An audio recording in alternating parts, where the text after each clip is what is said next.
آپ فرماتے ہیں کہ وہ نوجوان جو بازار میں کھڑا تھا وہ کر تو تجارت رہا تھا، لیکن تجارت کے ہر پہلو میں اپنے رب سے ڈر رہا تھا۔ اگر میں نے اس کپڑے کی بات کی ہے تو کپڑا یہی ہو، کپڑا عیب دار نہ ہو، جتنی میں نے تعریفیں کی ہیں وہ ہونی چاہیے۔ میں نے جو سودا کیا ہے ہوتا کیا ہے، ہم کہتے ہیں جی مثال کے طور پہ میرے پاس ایک مال پڑا ہے، عبدالحمید فریدی صاحب چاچو یہاں پہ تشریف فرما ہیں، یہ کہ ان کا لوہے کا کام ہے تو میں مثال لوہے کی دیتا ہوں۔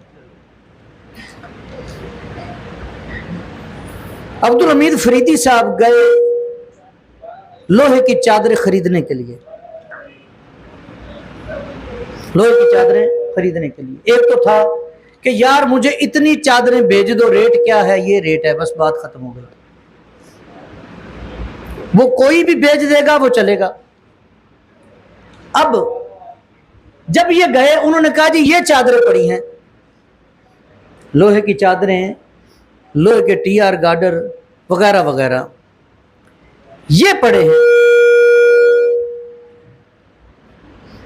اب وہ جو جن کی طرف اشارہ کیا ہے ان کا ریٹ ہو گیا ان کے ساتھ ان چادروں کا، جب اس ٹی آر کا ریٹ ہوا کیا کہ اب ریٹ ہو چکا ہے، اتنے میں ایک اور گاہک آتا ہے، اتنے میں اور مال بھی آ جاتا ہے۔ ہو سکتا ہے وہ مال اس سے 2 روپے مہنگا ہو، اس سے اچھا بھی ہو، لیکن دکھایا کون سا تھا؟ جو پڑا ہے۔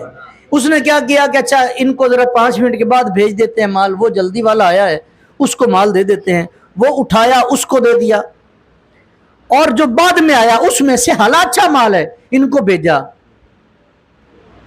یہ جائز نہیں ہے۔ جو دکھایا تھا یا تو دکھایا نہ ہوتا، کہتا جناب آپ کو چاہیے کیا، اتنی چادر اتنے کی ہے، آپ کو اتنے میں مل جائے گی، ریٹ ہو گیا، اب وہ جہاں سے مرضی دے۔ یہ احتیاط ہے تجارت کی۔ جب پھل دکھانے والا سامنے ایک پھل کی ریڈی پر پھل لگا دیتا ہے، جو دکھاتا ہے ریٹ اس کا کرتا ہے، جب وہ نہیں دے گا رزق حرام ہو جائے گا،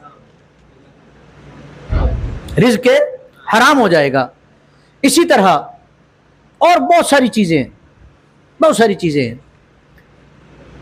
انہوں نے کہا کہ وہ نوجوان بازار میں تھا، پر بازار میں نہ تھا، وہ کعبہ میں حاضر تھا۔ وہ ہر وقت تو اس کو یاد کر رہا ہے، وہ لین دین میں ڈر رہا ہے، وہ گفتگو میں ڈر رہا ہے، وہ وعد وعید میں ڈر رہا ہے۔